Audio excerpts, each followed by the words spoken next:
मैं सभी देशवासियों को स्वतंत्रता 79वें स्वतंत्रता दिवस की बहुत बहुत शुभकामनाएं बधाई देता हूं और सभी शहीद परिवारों को और हमारे शहीदों को नमन करता हूं।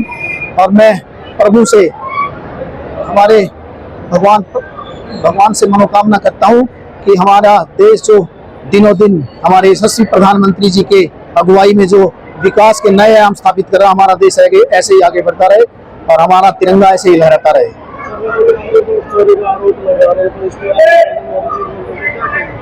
देखिए, कांग्रेस के पास कोई मुद्दा नहीं है विपक्ष के पास, और विपक्ष पहले भी इन्होंने गुमराह किया, लोगों को गुमराह कर रहे हैं।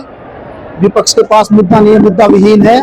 और हाशिए पे मैं कहूंगा कांग्रेस, आप देखिए बहुत सारी सीटें ऐसे हैं जहाँ पे कांग्रेस के प्रत्याशी भी 500, 700, 1000 के आसपास रहते हैं और हमारी भी सीटें हैं। तो ये सिर्फ लोगों को बहकाया जा रहा है, इसके अलावा विपक्ष के पास कोई मुद्दा नहीं है। देखिए, मैं हमारे यशस्वी मुख्यमंत्री श्री नायब सैनी जी का धन्यवाद करता हूँ। ये एक ऐतिहासिक काम हुआ हमारे एरिया में और आईएमटी के आने से रोजगार के साधन बनेंगे। मैं चुनाव के दौरान भी निरंतर लोगों के बीच में ये वादा करता था कि उद्योग स्थापित हो, और उद्योग स्थापित होंगे तो रोजगार के साधन बनेंगे। किसानों के भी जमीनों के भाव देखिए अब आप, मार्केट भाव से। और ये आईएमटी की जो जमीन है वो स्वेच्छा से किसान अपनी सहमति से दे पाएंगे। हम पिछली सरकारों की तरह नहीं है। पिछली सरकारें तो छीनती थी, पिछली सरकारों का सबको पता क्या होता था, क्या हालात थे जब किसानों से जमीन छीनी जाती थी। और आज हमारी सरकार ई पोर्टल, भूमि ई पोर्टल के माध्यम से उनकी स्वेच्छा से जमीन हल्के के एक छोर पे है, दूसरा छोर के बनती है। देखिए, धीरे धीरे चीजें हो रही है। पहले के हालात क्या थे, आज के हालात क्या है।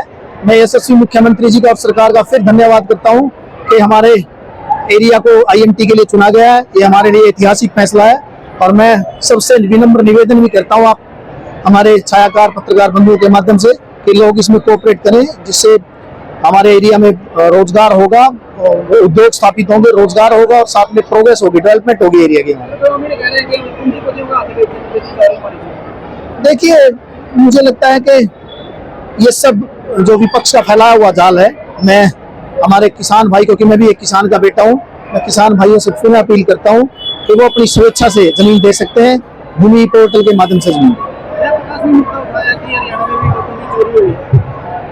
देखिए, मुझे लगता है कि नॉन सीरियस लीडर्स है और ये सब बहका रहे हैं लोगों को, बहकावे के अलावा कुछ नहीं है।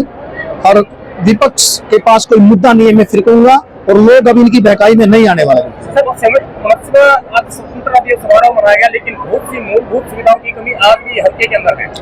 देखिए, मैं निरंतर चुनाव के दौरान भी वादे करता रहा हूँ और आज भी वादा करता हूँ, जो भी धीरे धीरे चीजें दुरुस्त हो रही है और मैं स्थानीय मुद्दों को आगे बढ़ा रहा हूँ।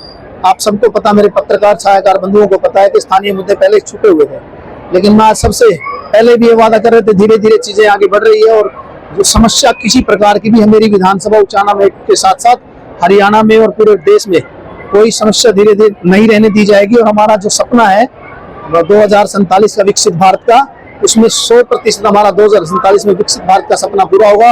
विकसित भारत, विकसित हरियाणा और विकसित उचाना के साथ हम आगे बढ़ेंगे। हाँ जी, देखिए, मैं पहले भी बताया था आप सबको कि ये नॉन सीरियस लीडर्स हैं, ये तथ्य पे बात नहीं करते, तथ्य पे जाना चाहिए और अपने गिरेबान में झांक के देखना चाहिए।